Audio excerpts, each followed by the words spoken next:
আওয়ামী লীগ সরকারের গত ১.৫ দশকের জুলুম নির্যাতন ও শীর্ষ নেতাদের হত্যার জবাব ব্যালটের মাধ্যমে দেওয়ার আহ্বান জানিয়েছেন বাংলাদেশ জামায়াতে ইসলামীর কেন্দ্রীয় নায়েবে আমির ও সাবেক সংসদ সদস্য মাওলানা আ.ন.ম শামসুল ইসলাম।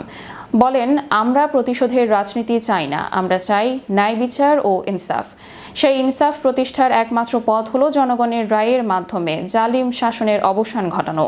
শুক্রবার চট্টগ্রামের লোহাগাড়া উপজেলার আমিরাবাদ ইউনিয়ন পরিষদের সাবেক চেয়ারম্যান এনামুল হকের আয়োজনে অনুষ্ঠিত মজলুমদের মিলন মেলা অনুষ্ঠানে প্রধান অতিথির বক্তব্যে তিনি এসব কথা বলেন। এ সময় চট্টগ্রাম ১৫ আসনে ১০ দলীয় জোটের মনোনীত প্রার্থী শাহজাহান চৌধুরী, চট্টগ্রাম অঞ্চলের টিম সদস্য অধ্যাপক জাফর সাদেক, চট্টগ্রাম দক্ষিণ জেলা জামায়াতে আমির অ্যাডভোকেট আনোয়ারুল আলম চৌধুরী বক্তব্য রাখেন।